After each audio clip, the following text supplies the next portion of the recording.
नमस्कार,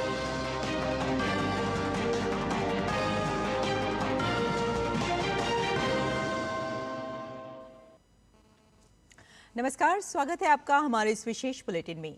मैं हूं रेशमा आपके साथ और मेरे साथ है मेरे सहयोगी शरद मुदगल।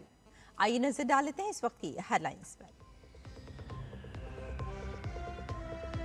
संसद के विशेष सत्र का आज अंतिम दिन। विपक्ष के सहयोग न देने से लोकसभा में गिरा महिला आरक्षण से जुड़ा बिल। अमित शाह ने महिलाओं के साथ बताया विश्वासघात। एनडीए देश भर में करेगा विरोध प्रदर्शन।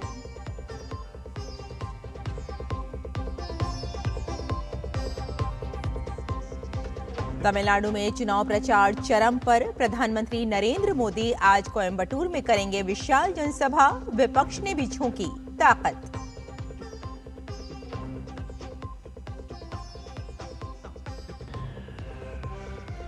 पश्चिम बंगाल में निर्वाचन आयोग की बड़ी कार्रवाई। 5 बीएलओ निलंबित। सभी के खिलाफ विभागीय जांच के साथ साथ एफआईआर दर्ज करने के आदेश।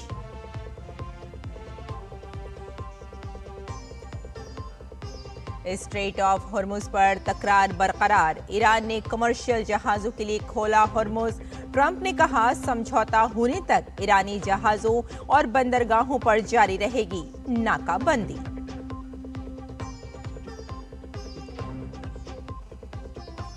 और आईपीएल में आज खेले जाएंगे 2 मैच। बेंगलुरु का सामना दिल्ली से तो हैदराबाद के सामने होगी चेन्नई की चुनौती।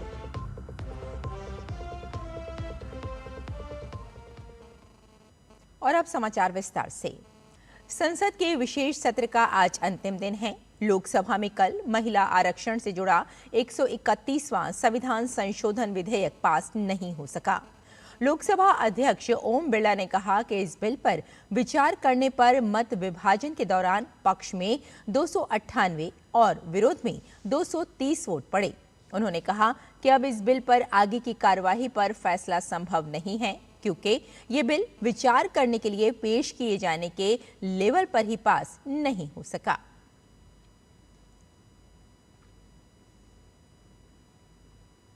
लोकसभा में विधेयक गिरने के बाद केंद्रीय संसदीय मंत्री किरेन रिजिजू ने कहा कि विपक्ष ने ऐतिहासिक मौका गंवा दिया। उन्होंने साफ किया कि महिलाओं को अधिकार देकर रहेंगे।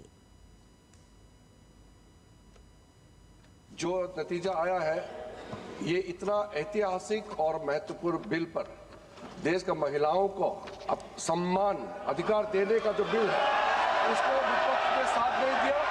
बहुत खेद की बात है। और इस ऐतिहासिक पल को आप अपना एक मौका था, आपने गंवाया है। आदरणीय नरेंद्र मोदी जी के नेतृत्व में महिलाओं को जो सम्मान देने का, अधिकार देने का हमारा अभियान जारी रहेगा और हम अधिकार दे के ही रहेंगे आगे।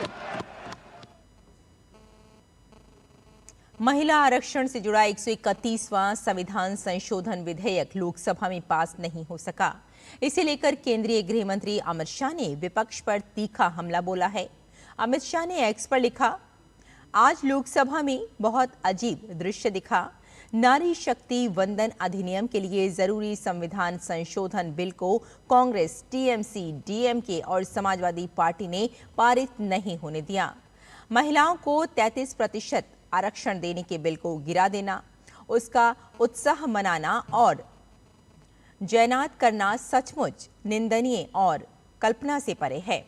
अब देश की महिलाओं को लोकसभा और विधानसभा में 33% आरक्षण जो उनका अधिकार था, ये नहीं मिल पाएगा।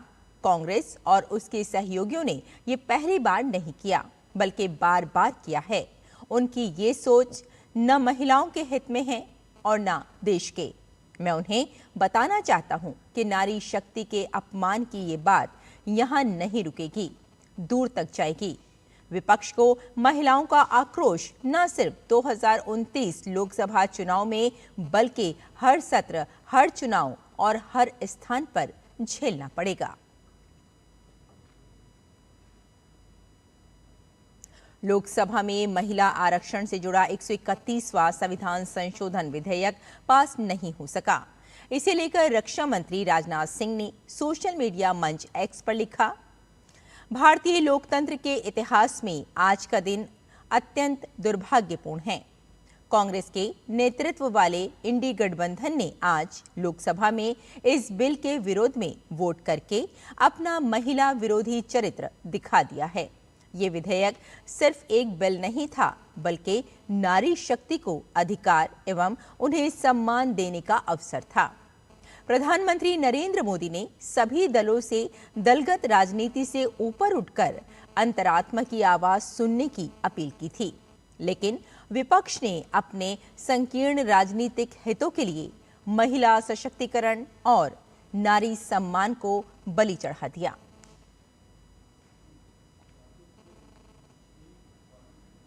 तमिलनाडु में आगामी विधानसभा चुनावों के लिए चुनावी प्रचार तेज होता जा रहा है। इसी बीच प्रधानमंत्री नरेंद्र मोदी आज कोयम्बटूर में एक विशाल जनसभा को संबोधित करेंगे, जहां वे राज्य की जनता से सीधे जुड़ेंगे। प्रधानमंत्री यहां एनडीए उम्मीदवारों के पक्ष में प्रचार करेंगे।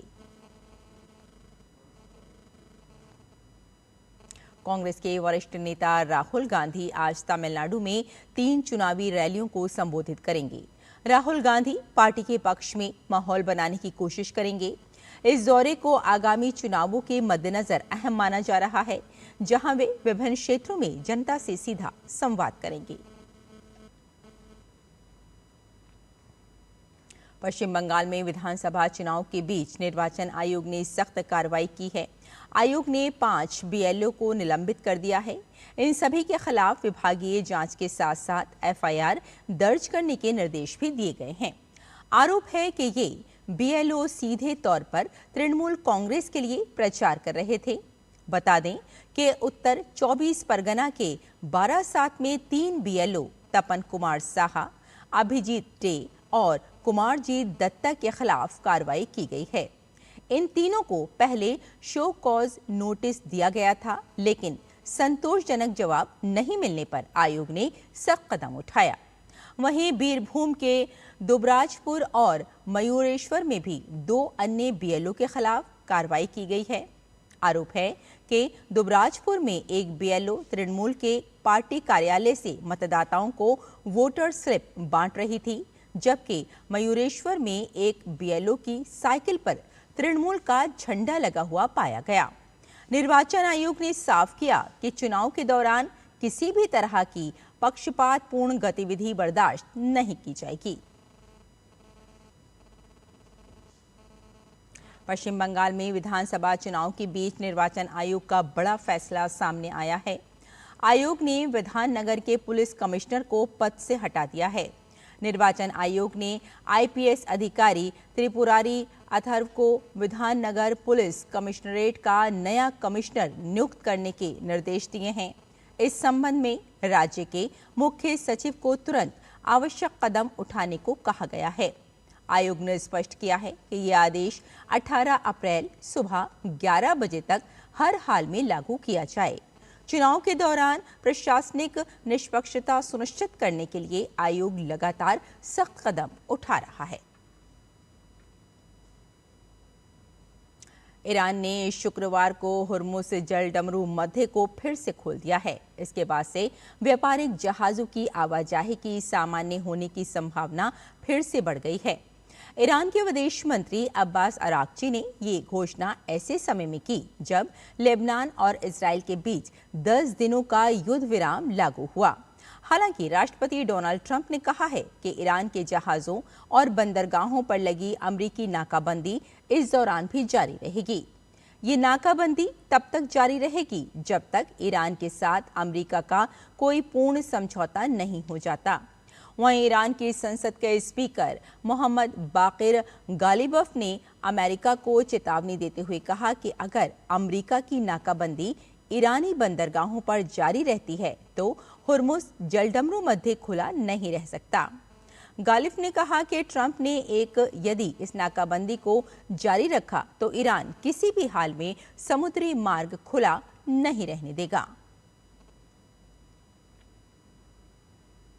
संयुक्त राष्ट्र के महासचिव एंटोनियो गुटेरेस ने ईरान के उस ऐलान का स्वागत किया है जिसमें संघर्ष विराम की अवधि के दौरान स्ट्रेट ऑफ हुर्मुज़ को सभी वाणिज्यिक जहाजों के लिए पूरी तरह खोलने की बात कही गई है। एंटोनियो गुटरेस ने एक्स पर लिखा, मैं ईरान की इस घोषणा का स्वागत करता हूं कि युद्ध विराम की शेष अवधि के लिए हुर्मुज जलडमरू मध्य सभी वाणिज्यिक जहाजों के लिए पूरी तरह खुला है। ये सही दिशा में एक कदम है। संयुक्त राष्ट्र का रुख स्पष्ट है। हमें हुर्मुज जलडमरू मध्य में अंतर्राष्ट्रीय नौवहन अधिकारों और स्वतंत्रता की पूर्ण बहाली की आवश्यकता है, जिसका सभी को सम्मान करना चाहिए। मुझे ये भी आशा है कि युद्ध विराम के साथ साथ ये कदम दोनों पक्षों के बीच विश्वास पैदा करने और निरंतर संवाद को मजबूत करने में योगदान देगा। और आईपीएल में आज रॉयल चैलेंजर्स बेंगलुरु का सामना दिल्ली कैपिटल्स से होगा। ये मैच आज 3:30 बजे बेंगलुरु में खेला जाएगा। रॉयल चैलेंजर्स बेंगलुरु अंक तालिका में दूसरे स्थान पर है, वहीं दिल्ली कैपिटल्स छठे स्थान पर है। इस मुकाबले में आरसीबी की टीम पर्यावरण संरक्षण का संदेश देने की गो ग्रीन पहल के तहत हरे रंग की जर्सी पहनकर उतरेगी। ये जर्सी 100% रिसाइकल्ड मटेरियल से तैयार की गई है।